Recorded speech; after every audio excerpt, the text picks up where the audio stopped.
같이 시작.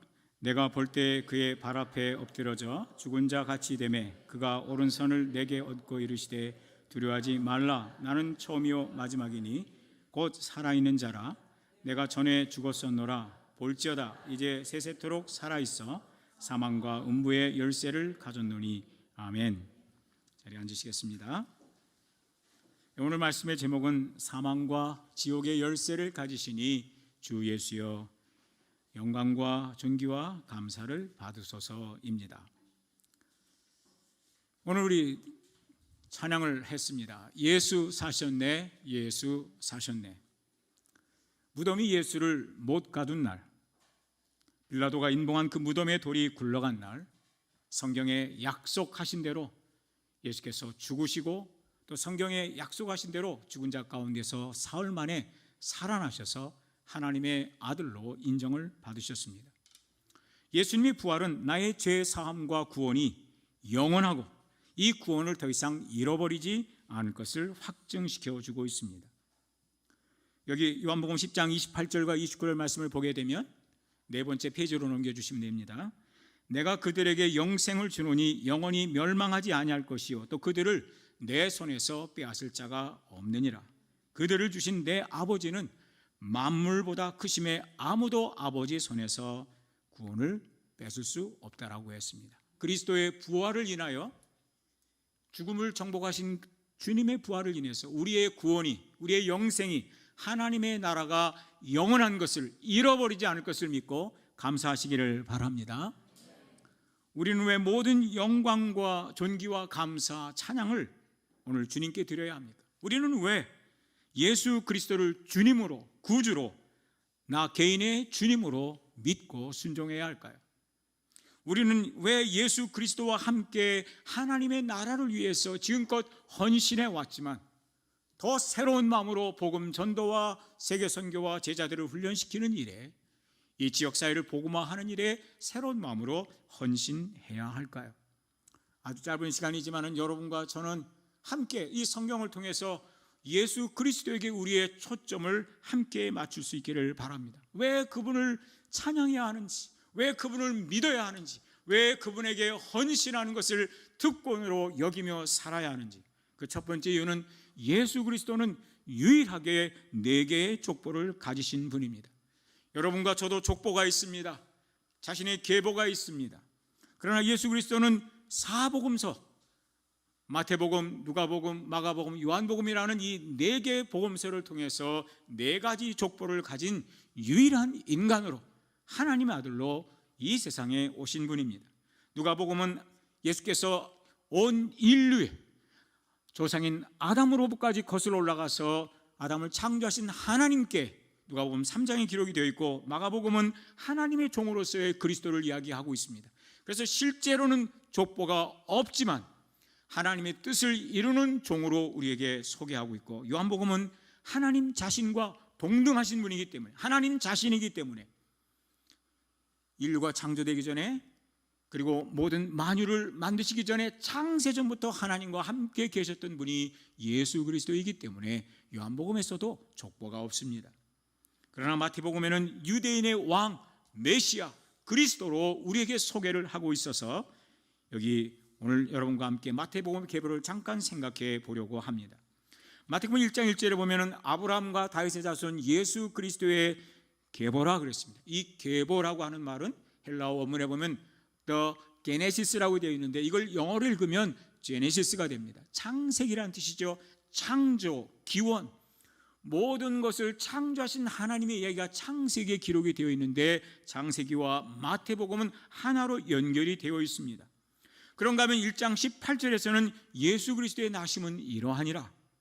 그의 어머니 마리아가 요셉과 약혼하고 동거하기 전에 성령으로 잉태된 것이 나타났더니, 예수님의 계보는 이중적입니다. 이원론적입니다. 두 개의 의미를 가지고 있습니다. 하나는 요셉, 마리아와 정혼한 요셉을 통해서 아브라함과 다윗과 요셉으로 이어지는 아버지의 계보가 있는데, 육신적으로는 그를 통해서 태어나지 않아서 사실은 요셉과는 아무 상관이 없으신 분이 예수님입니다. 그러나 요셉과 약혼한 동정녀 처녀 마리아가 성령으로 잉태되어 탄생하셔서 마치 돌 감람나무에 감람나무를 접붙임해서 돌 감람나무가 감람나무로 변하고, 돌배가 진짜 마시는 배와 접붙임을 해서 돌배가 씁쓸한 맛을 잃어버리고 진짜 마시는 배를 만들어내듯이, 요셉으로 시작되어지는 아버지의 가문은 사실은 인류를 대표하는 죄인의 가문이요, 타락한 자의 가문이요, 하나님의 은혜가 아니고서는 구원받을 수 없는 인류의 가문 속에 성령으로 잉태하셔서 그 가문에 마치 예수님도 죄인의 하나인 것처럼 우리와 같은 사람이 되셔서 그 가문을 구원하시고 인류를 구원하신 이야기가 마태복음의 계보입니다. 그래서 마태복음의 계보에는 이것이 유대인들에게 있어서 가장 뛰어난 아브라함과 그들이 자랑하는 다윗의 계보임에도 불구하고 4명의 여성이 나오는데, 이스라엘 사람들이 자랑스러워 생각하는 아브라함의 아내 사라나 이삭의 아내 리브가나 야곱의 아내 라헬이나 드보라와 같은 뛰어난 여성들이 아니라 이방 여인들 4명의 이름이 들어가 있습니다. 정통 계보에, 정통 족보에 들어갈 수 없었던 사람들이 들어가 있습니다. 그 중에도 다말은 여러분도 아시다시피 부적절한 관계를 통해서 자신의 시아버지와의 관계를 통해서 자식을 낳은 사람입니다. 라합은 신분 자체가 처음부터 매춘부였습니다. 그리고 룻이라는 사람은 이방 여인이었는데 그녀가 결혼하기 위해서, 안식을 얻기 위해서 시어머니의 인도를 받아 보아스를 유혹하는 모습으로 나타납니다. 그런가 하면 다윗이 솔로몬을 낳는 우리아의 아내를 통해서 바로 이 솔로몬을 낳습니다. 자신의 부하를 죽음으로 몰아놓고 그 부인을 권력을 이용해서 빼앗아서 자식을 낳았던 사람. 그래서 마태는 아주 엄격하게 무섭게 마태의 계보, 유대인들이 자랑스럽게 생각하는 모든 사람들의 이름만 그곳에 넣어놓은 것이 아니라 그들의 족보 속에, 계보 속에 사악한 그리고 음란한 불륜을 저지른 도덕적으로 문제가 있는 사람들을 그 계보에 집어넣음으로 인해서 아무리 위대한 가문의 족보의 계보라고 할지라도 그것이 죄의 역사가 흐르고 있다고 하는 사실을 보여주고 있습니다. 그뿐만 아니라 마태복음 계보에는 바벨론으로 사로잡혀간 후에 바벨론으로 4번 반복해서 나오는데, 이것은 바로 그들이 자랑스럽게 생각하는 유대인의 역사가 하나님께 대한 반역의 역사요, 말씀을 거부하고 순종하기를 거부하고 하나님 믿기를 거부했던 죄인의 역사라는 사실을 증명해 주고 있습니다. 거기에 더해서 이 계보에 나오는 사람들 중에 8명의 왕들은 여호와의 눈앞에서 악을 행한 왕들이라고 구약 성경에 기록이 되어 있습니다. 솔로몬이 여호와의 눈앞에서 악을 행하여, 아하시아가 여호와 앞에서 악을 행하여, 므낫세가 여호와 보시기에 악을 행하여, 시드기야가 여호와 보시기에 악을 행하여. 그들은 왕들의 권력을 가지고 있었지만 그들은 타락한 왕들이었어요. 하나님의 말씀을 거부했어요. 그들에게는 아무런 희망도 소망이 없는 민족의 역사였어요. 죄와 반역, 불륜과 악한 왕들, 그리고 포로 생활을 예수님의 계보에서, 특별히 요셉의 아버지의 그 계보에서 강조하고 있는 목적은 무엇입니까? 이스라엘이나 인류의 역사가 자기 자신의 힘만 가지고는, 자신의 노력과 자신의 애쓰는 것만 가지고는 결코 죄에서 자유로울 수 없고 구원받을 수 없고 회생할 수 없다고 하는 절망을, 좌절을 보여주기 위한 목적이었습니다. 마태복음 계보는 하나님이 절망적인 자기 백성을 구원하기 위해서 뭔가 특별한 역사가 필요했고, 특별한 하나님의 간섭과 개입이 없이는 인간은 구원받을 수 없다는 사실을 알게 하시려고 마태계보를 통해서 인간의 죄악을 지적하시고, 이어서 또 다른 계보가 거기에 삽입이 되는데, 바로 동정녀 마리아가 성령으로 잉태되어 인류 가운데 합류하셔서 태초에 말씀이 계시니라, 이 말씀이 하나님이셨는데 말씀이 육신을 입고 세상에 오셔서 우리와 같은 사람이 되셨고 인자라 불림을 받으셨고 종이 되셨고 여러분과 저를 위하여 십자가에 못 박혀 죽으시기 위해서 세상에 오신 분이라고 마태는 이야기를 해주고 있습니다. 이렇게 4개의 족보를 가지신 분이 유일한 예수 그리스도입니다. 주님을 찬양하시기를 바랍니다. 우리가 예수 그리스도를 믿어야 하는 이유 중에 하나가 그분은 유일한 분입니다. 4개의 족보를 가지신 하나님이시고 인자이시고 사람이시고 동정녀 마리아에게 태어나서 죄 없이 흠 없이 완전한 하나님이시지만 하나님의 능력과 권위와 권세를 다 사용하지 않으시고 세상에 내려오셔서 사람이 되시고 우리와 같이 연약한 자가 되셨고, 그리고 우리를 위해서 죄인이 되신 분, 그분이 바로 그리스도이시기 때문입니다. 뿐만 아니라 예수 그리스도는 죽임당하신 어린 양이라고 불리신 분입니다. 일찍이 예수 그리스도는 창세기 3장 15절에서 아담과 하와가 범죄했을 때에 그들이 수치스러워 하나님 앞에 머물 수 없게 되었을 때에 하나님이 그들의 죄를, 부끄러움을 감추어 주시려고 한 어린 양을 잡았습니다. 피를 흘렸습니다. 대신하여 아담과 하와의 죄값으로 대신하여 죽이시고 피값을 치르고 그 양가죽을 취하여 그들의 부끄러움을 가리우게 하셨습니다. 그것은 장차 하나님의 아들이 세상에 오셔서 인간의 죄를 대신하여 모든 우리의 죄를 그에게 전가하고 베어 맡기고 죽으시게 될 그림자였습니다. 끊임없이 그 그림자가 반복이 되었습니다. 제사를 드릴 때마다, 속죄제를 드릴 때마다 양들이 죽어야 했습니다. 죄 없는 양들이, 죄 없는 염소들이 그 머리에 손을 얹어서 죄를 전가했습니다. 도둑질한 죄, 명예를 훔친 죄, 불신의 죄, 음란한 죄, 탐욕의 죄, 거짓말한 죄, 부정직한 죄, 하나님을 영화롭게 하지 못한 모든 죄들을 양의 염소의 머리에 손을 얹어 안수하여 기도하면서 죄를 다 염소에 뒤집어 씌우고, 한 마리의 염소는 번제단 앞에서 불에 태워, 불은 고난이요 징벌이요 심판인데 그것을 다 태워서 징벌을 하게 하고, 또 한 마리의 염소는 먼 광야로 내쫓아서 마치 우리의 죄를 갖고 먼 광야로 가듯이 내쫓아서 다시는 돌아오지 못하여 광야에서 홀로 죽게 만드는 아사셀 염소로, 양으로 그리스도는 끊임없이 그려졌습니다. 매일, 그리고 매주일 양들이 죽어나갔습니다. 완전한 하나님의 어린 양 예수가 오셔서 영원히 단번에 완벽한 제사를 이룰 때까지 끊임없이 죽임을 당하신 어린 양으로 그려졌고 사람들에게 선포되었고 알려졌고, 그리고 마침내 그리스도가 세상에 탄생하셨을 때 요한이, 침례 요한이 이렇게 이야기했습니다. 보라, 세상 죄를 지고 가는 하나님의 어린 양이로다. 세상 죄를 지고 가는 하나님의 어린 양. 요한계시록 5장 6절에서 요한은 밤모샘에서 환상을 보았습니다. 성령을 통해서 환상을 보았습니다. 미래의 일들을 보았습니다.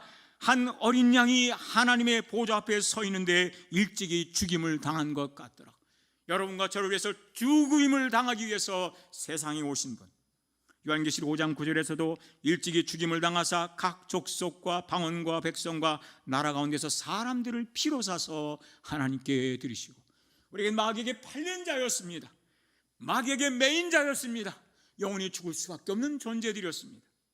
그 죄값을 하나님의 어린 양, 거룩하신 어린 양이 죽어서 그 피를 흘려 죄값을 치르고 하나님이 대사서 우리를 하나님의 아들이라, 하나님의 딸로 삼으시고 우리 죄인들을 의롭다 칭하시고 영원한 생명을 우리에게 주신 주님을 찬양하신 여러분 되시기를 바랍니다.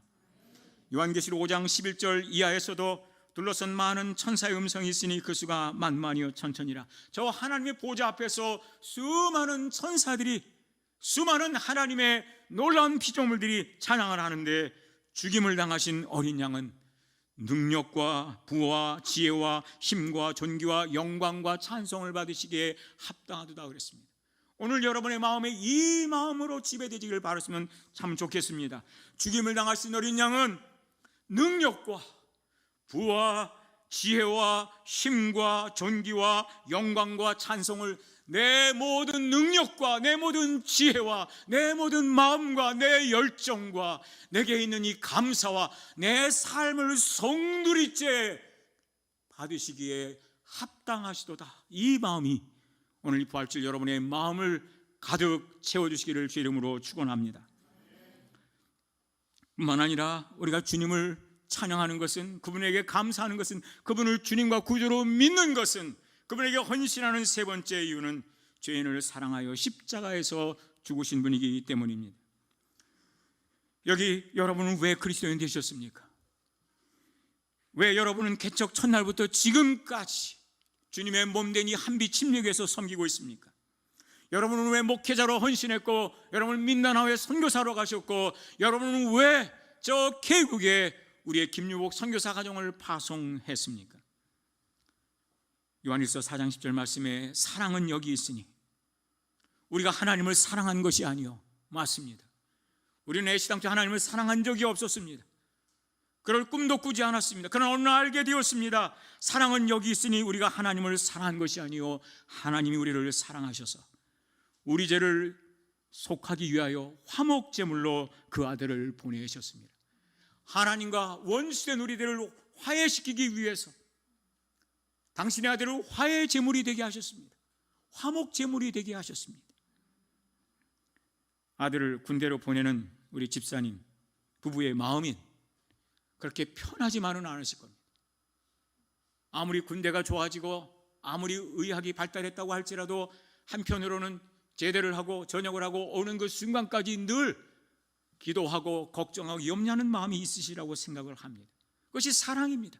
근심하는 것, 염려하는 것, 하나님 앞에 기도하는 것. 사랑은 여기 있으니, 하나님 우리를 향한 사랑은 얼마나 클까요? 얼마나 많은 염려를 하시고 얼마나 애틋한 마음을 갖고 계시고. 요한일서 4장 19절에서도 우리가 사랑하면 그가 먼저 우리를 사랑하셨기 때문이라고 했습니다. 제가 왜 목회자가 되었을까요? 왜 제가 주님을 사랑하게 되었을까요? 제가 왜 주님을 높이게 되었을까요? 그가 먼저 우리를 사랑하였습니다. 우리 김만호 집사님이 우리 목장 모임에서, 이분이 전문 바리스타인데 교육을 받으신 분인데, 이 비싼 분이 지금 원두를 갈아서 섬기는 모습입니다. 이 커피 원두로 대접받는 것도 감사한 일인데 그가 먼저 우리를 사랑하셨습니다. 이 하나님의 사랑으로 갈라디아서 3장 28절 말씀에 너희는 유대인이나 헬라인이나 종이나 자유인이나 남자나 여자나 다 그리스도 안에서 하나이니라. 아멘. 지금 여러분 이 코로나 때문에 우리 한국 사람들이 저 미국에서, 세계에서 이 중국 사람들아 너희 나라로 가라 하면서 핍박을 받고 있습니다. 갑자기 어려움을 겪고 있습니다. 세상에서는 피부색을 가지고 판단합니다. 아시아인이라고 조롱합니다. 비난합니다. 예수님 당시 예수께서 이런 말씀하신 적이 있습니다. 너 중에 누구든지 이 작은 자에게, 이 소자 하나에게 한 것이 곧 나에게 한 것이다. 이 소자와 자신을 동일시하셨는데 이 소자가 누군지 아십니까? 이 작은 자는 당시의 노예를 의미하는 것입니다. 태어나면서 노예가 된 사람, 전쟁에 패해서 노예가 된 사람, 집안이 파산을 해서 경제적으로 복구가 안 되어서 노예가 된 사람들이 있는데, 노예가 되는 순간부터 사람이 아닙니다. 인격으로 취급받지 않습니다. 그들을 이름으로 불러주지를 않습니다. 그런데 그런 사람들을 주님은 자신과 일치하셨습니다. 뿐만 아니라 누군가 노예가 예수를 믿어서 구원받게 되면 그를 노예로 두었던 주인이 직접 자기 허리에 수건을 들고 대야를 가져다가 자기 종이었던 사람의 발을 씻겨주며 형제여, 자매여, 하나님이 그대를 형제로 부르시는 것 같이 나도 그대를 형제로 인정합니다. 노예를 형제의 하나로, 가족의 하나로 받아들이는 것이 바로 그리스도의 사랑을 본받았던 초대교회의 역사의 모습이었던 것입니다. 세상은 지금도 계층을 나누고 부자와 가난한 자를 나누고 권력자와 권력이 없는 자를 나눕니다. 그러나 우리 주 예수 그리스도는 그리스도 예수 안에서 종이나 자유인이나 남자나 여자나 그리스도 안에서 평등하게 자유하게 하나로 만드시니 주님을 찬양하시기를 바랍니다.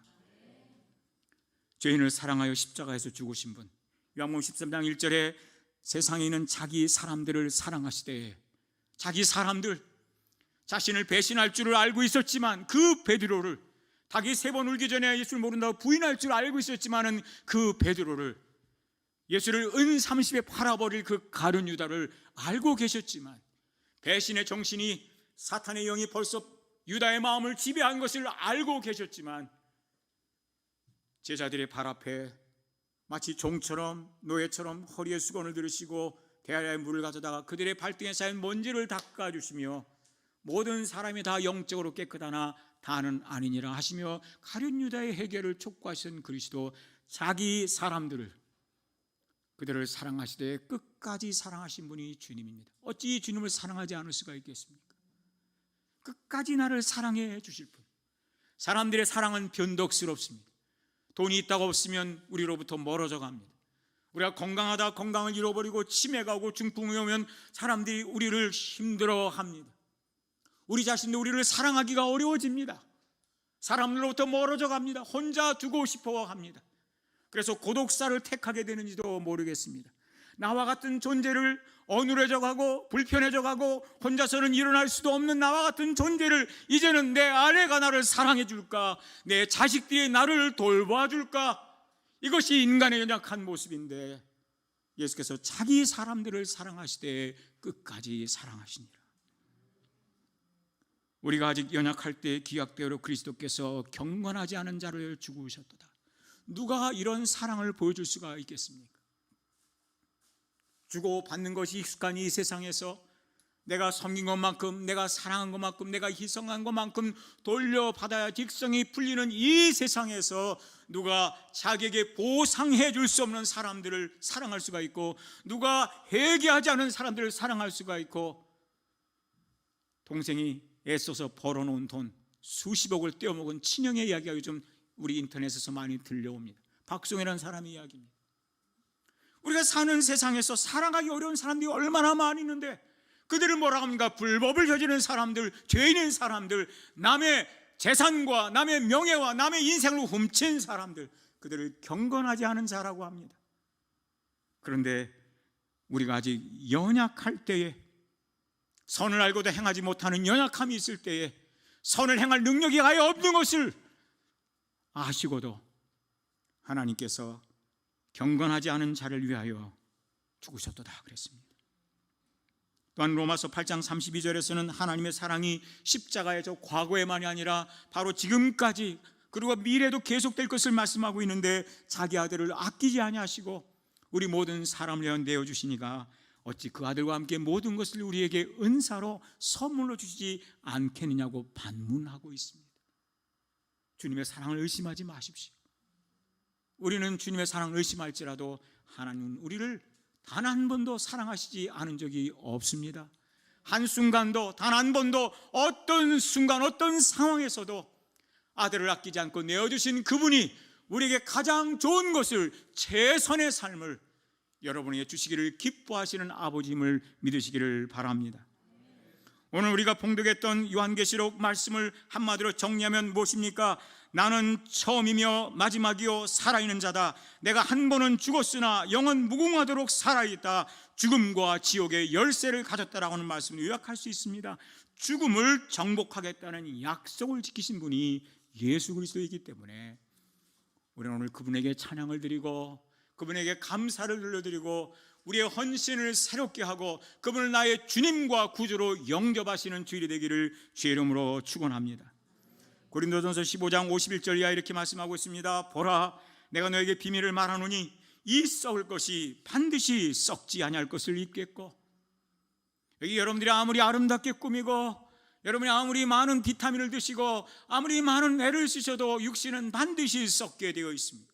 죽음에 들어가게 되어 있습니다. 그러나 이 죽을 것이, 이 썩을 것이 썩지 아니하고 이 죽을 것이 죽지 아니하도록 그리스도가 부활의 첫 열매가 되셨고 이 부활의 능력이 우리 모두의 선물이 되었음을 인해서 하나님께 감사하시기를 바랍니다. 죽음을 정복하게 되는 약속을 지키신 분입니다. 여기 히브리서 2장 14절 15절 말씀으로 가서 보겠습니다. 자녀들은 다 같이 피와 살을 가지고 있으므로 예수께서도 그들과 같은 피와 살을 가지고 오셨다가 죽으심으로써 죽음의 세력을 잡은 자 곧 악마를 멸망시키시고 또 한평생 죽음의 공포에 쌓여 살던 사람들을 해방시켜 주었다고 했습니다. 그리스도의 죽으심과 부활의 결과로 인해서 우리를 죽음의 공포에서 자유롭게 해주셨고 마귀의 세력으로부터, 마귀의 영원한 멸망으로부터 우리를 구출해 주셨기 때문에 어찌 주님을 찬양하지 않을 수 있겠습니까? 뿐만 아니라 우리 주 예수 그리스도는 이제도 계시고 전에도 계셨고 장차 오실 분이라고 말씀하고 있습니다. 대초에 마태복음 1장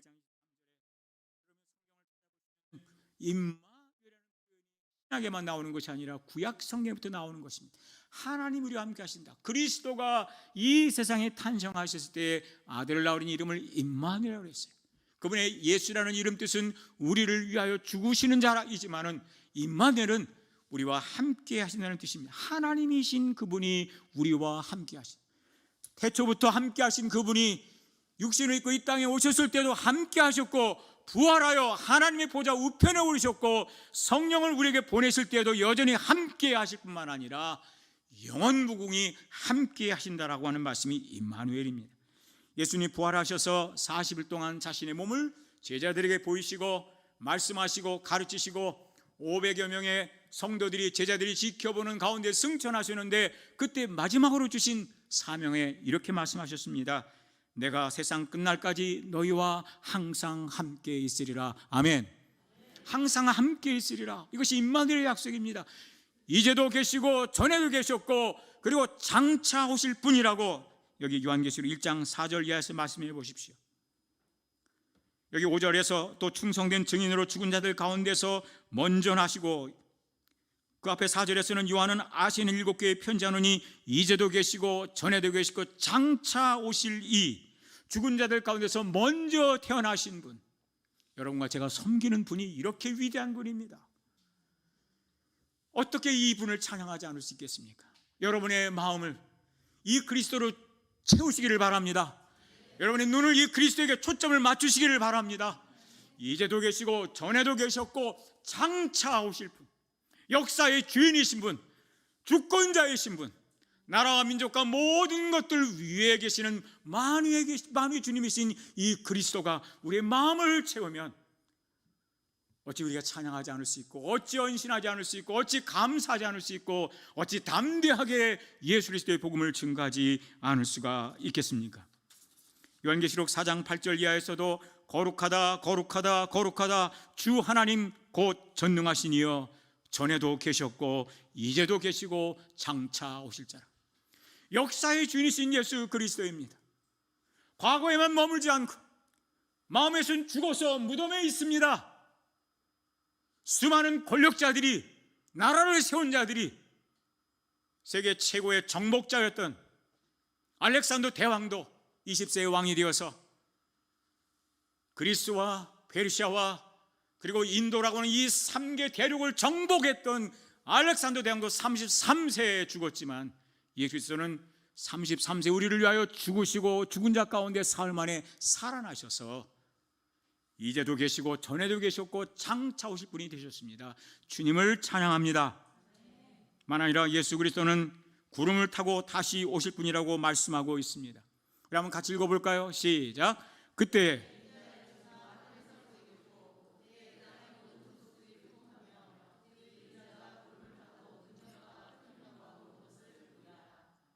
마태복음 24장 30절에서 예수께서 십자가에 못 박혀 죽으시는 이 고난을 당하시기 전에 하신 말씀입니다.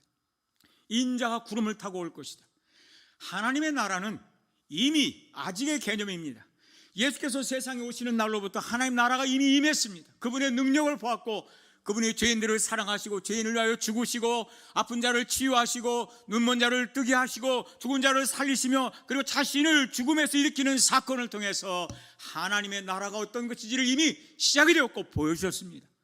그리고 지금 교회와 함께 성령의 함께 하심을 통해서 하나님 나라가 진행되고 있을 뿐만 아니라 그리고 이전에 한 번도 경험해보지 못했던 하나님의 나라가 장차 오시는, 그분이 구름을 타고 세상에 오시는 과정을 통해서 이루어질 것을 말씀하고 있는 것입니다.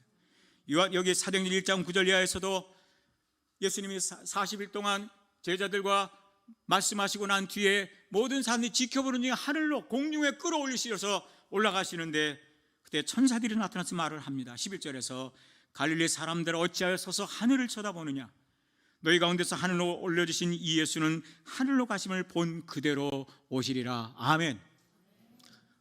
하늘로 가시는 것을 본 그대로, 문자적으로, 육신적으로 지금은 하나님의 나라가 성령을 통해서, 교회를 통해서, 부활하신 그리스도를 통해서 진행되고 있지만, 이제는 문자적으로 완전히 주님이 세상에 다시 오셔서 하나님의 나라를 이 땅에 세우시고 그리고 그분의 통치를, 그리스도를 거부한 사람들과 그를 십자가에 못 박았던 데까지 다 경험하게 하실 것이라고 여기 요한계시록 1장 7절 이하에서 말씀하고 있습니다. 같이 한번 읽어보겠습니다. 볼지어다, 시작. 볼지어다 그가 구름을 타고 오시리라. 각 사람의 눈이 그를 보겠고 그를 찌른 자들도 볼 것이요 땅에는 모든 족속이 그로 말미암아 애곡하리니 그러하리라. 아멘. 주 하나님이 이르시되 나는 알파 오메가라. 이제도 있고 전에도 있었고 장차 올 자요 전능한 자라 하시더라. 아멘. 볼지어다, 주목하라는 거예요. 여러분, 잊지 말라는 거예요. 기억하라는 거예요. 그가 구름을 타고 오시리라. 각 사람의 눈이, 모든 인류의 눈이 그를 보겠고 그를 찌른 자들도, 과거에 속한 자들도, 오늘 현재에 속한 자들도, 그리고 앞으로 장차 있을 사람들도, 그를 찌른 자들도 그를 볼 것이요 이 땅에는 모든 족속이, 그리스도를 거부한 족속들이, 복음을 받아들이지 못한 민족들이, 구원받지 못한 내 친정아버지가, 복음을 듣지 못한 내 친정어머니가, 복음을 거부한 내 이웃사람이, 그들이 애곡할 것이라고 했습니다. 그리스도 없는 사람은 소망이 없습니다. 지옥문 앞에 가면 그때 회개하기 너무 늦은 줄 믿습니다. 지금 여러분이 사람들에게 복음을 전하지 않으면 다시는 기회가 없습니다.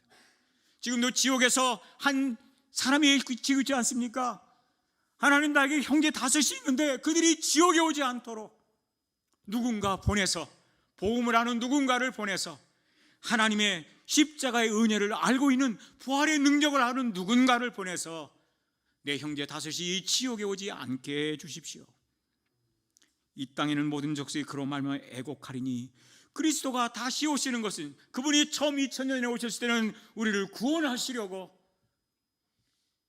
하나님의 죄와 하나님의 진노와 저주를 우리 대신 받으시려고 자신을 십자가에 못 박은 자들까지 아버지여 저들의 죄를 용서하여 주십시오, 저들이 아무것도 몰라서 그럽니다라며 구원하기 위하여 오셨지만, 그가 다시 오실 때는 우리 믿는 자들을 그리스도의 심판대 앞에서 상을 주시고 우리의 믿음을 따라 칭찬하시며 인정하실 뿐만 아니라 믿지 않은 나라와 민족과 종족과 개인과 모든 사람들을 심판하시기 위하여, 주님의 죽으심과 주님의 부활은 바로 이 심판의 토대요, 기초요, 근거가 되었다는 사실을 잊으셔서는 안 됩니다.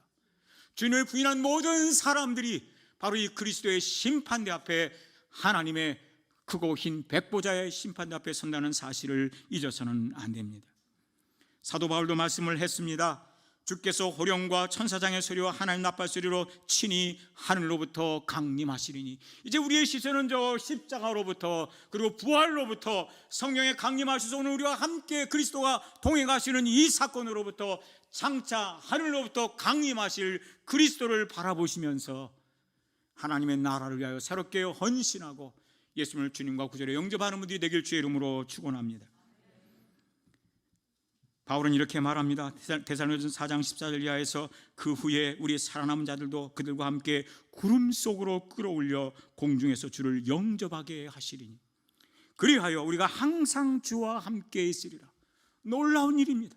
항상 주와 함께 있음으로 인하여 다시는 사망이, 다시는 죄가, 다시는 인류의 전쟁이, 그리고 사랑하는 하늘로부터 떨어져서 슬피 울고 애곡하는 일이 없도록 주와 항상 함께 있다고 말씀을 하고 있습니다. 이 여러 말로 고난받는 성도들 가운데, 핍박받는 성도들 가운데 위로하시기를 주의 이름으로 축원합니다. 마지막으로 예수 그리스도는 유일한 구원의 길이십니다. 우리가 그분을 믿는 것은, 그분을 찬양하는 것은, 그분께 감사하며 그분께 우리의 헌신을 새롭게 하는 것은 예수 그리스도가 유일한 구원의 길이시기 때문입니다. 여기 사도행전 4장 12절 말씀 다 같이 합독하겠습니다. 시작. 다른 이로서는 구원받을 수 없나니 천하 사람 중에 구원받을 만한 다른 이름을 우리에게 주신 일이 없음이라. 이 말씀 한 구절만 가지고도 가슴이 뛰질 않습니까? 이 말씀 한 구절만 가지고도 우리가 복음을 전해할 이유가 여기 있고, 선교사를 파송할 이유가 있고, 우리가 돈을 아껴서, 물질을 아껴서 교회가 없는 곳에, 성경이 없는 곳에 성경을 인사하여 보내고, 하나님의 사람들을 훈련시켜서 아무도 가려고 하지 않는 어려운 곳으로, 척박한 땅으로 복음 전도자들을 파송하고 선교사를 파송해야 할 근거가 되지 않습니까? 천하 인간의 구원받을 만한 다른 이름이 없기 때문에, 그리스도만이 유일한 구원의 길이기 때문에 우리가 복음을 전하는 것이요, 어려운 상황 속에서도 선교사를 후원하고 있는 줄 믿습니다. 예수님이 유일한 구원의 길이시기 때문에 오늘 사랑하는 우리 예배 참석하는 성도들 가운데에서 아직 예수님을 자신의 주님과 구주로 완전히 내 삶의 주님이 되어 주십시오. 구주가 되어 주십시오. 주님이 나를 위하여 죽임당하신 어린 양, 나의 모든 죄값을 대신하여 십자가에 못 박혀 죽으시고 죽은 자 가운데 살아나는 것을 내가 믿습니다 라는 마음으로 요한복음 1장 12절 말씀처럼 영접하는 자, 곧 그 이름을 믿는 자들에게는 하나님의 자녀가 되는 권세를 주셨다고 했습니다. 예수 그리스도를 믿어 하나님의 자녀가 되시기를 주의 이름으로 축원합니다. 유일한 구원의 길이신 예수 그리스도께서 요한계시록 3장 20절에 지금 무엇을 하고 있습니까? 볼지어다 내가 문 밖에 서서 두드리노니 누구든지 내 음성을 듣고 마음의 문을 열면 내가 그에게로 들어가 그와 더불어 먹고 그는 나와 더불어 먹으리라. 예수께서 우리의 삶에 동거인이 되고 싶어 하십니다. 가족이 되고 싶어 하십니다. 우리의 주님이 되고 싶어 하십니다. 우리를 축복하기 위해서. 도둑이 들어오는 것은 우리를 털어먹고 우리에게 해를 끼치려는 것이지만은 선한 목자신 예수 그리스도는 우리의 생명을 주시고 더 풍성한 삶을 살게 하고 우리를 위하여 죽으시고 죽으실 뿐만 아니라 최선의 삶으로 인도하시기 위해서 우리의 마음을 놓고 하시고 있습니다. 주님과 구주로 영접하시라고. 여기 한 사진이 나옵니다. 우리 형제 목장 사진입니다. 아름다운 형제 교제들이 이루어지고 있습니다. 주 안에 형제요, 주 안에 아들들이요, 하나님의 가족들이 되었습니다. 저 교제 시간이 얼마나 아름답고 좋은 시간들입니까? 하지만 천국에서 모든 하나님 백성들이 함께 모이는 그 장면을 생각해 보십시오. 거기에는 만분의 10만분의 억만분의 1도 안 되는 그런 행복한 모습입니다. 또 하나의 장면이 있습니다. 우리 하나 목장의 모습입니다. 저는 이 목장에 소속되고 싶습니다. 저 풍성한 음식, 저희 엄마가 한 번도 해주지 못한 음식, 저 자매님들의 저 얼굴에 사랑함이 있고 행복함이 있고 웃음이 있고 얼마나 아름다운 교제의 모습입니까? 그러나 이 아름답고 이 행복하고 충만한 기쁨이 있는 이 사랑스러운 자매들의 교제도 우리가 하나님의 나라에서 주님의 식탁에서 그분의 얼굴을 바라보며 우리를 위하여 죽으신 그리스도를 바라보면서 그리고 우리의 사랑하던 아버지 그리고 사랑하던 어머니와 함께 만나서 그 구원의 기쁨을 노래하고 그의 사랑을 찬양하고 감사하는 이 천국의 잔치, 천국의 만찬을 생각하면 이것은 비교도 할 수 없는 일이라고 생각을 합니다. 하나님의 가족의 일부가 되시기를 주의 이름으로 축원합니다. 여기 사랑하는 형제들에게 고린도전서 15장 58절은 이렇게 권면합니다. 다 같이 읽어보겠습니다. 그러므로 시작. 그러므로 내 사랑하는 형제들아 견실하며 흔들리지 말고 항상 주일에 더욱 힘쓰는 자들이 되라. 이는 너희 수고가 주 안에서 헛되지 않은 줄 암이라. 아멘. 사랑하는 형제들아 견실하며 흔들리지 말고 항상 주일에 더욱 힘쓰는 자들이 되기를 주 예수 이름으로 축원합니다. 여기 공동 기도문을 하나 만들었습니다. 요한계시록 4장 10절과 11절을 근거로 해서 오늘 여러분과 함께 부활주일 마지막 기도문입니다. 우리 다 같이 한번 큰 소리로 우리의 마음으로부터 기도가 되시길 바랍니다. 시작. 사망과 지옥의 열쇠를 가지신 주 예수여 영원무궁하도록 살아계신 주님을 경배합니다. 나의 면류관을 벗어서 주님께 드립니다. 영광과 존귀와 감사를 받으시기에 합당하신 주님을 찬양합니다. 아멘.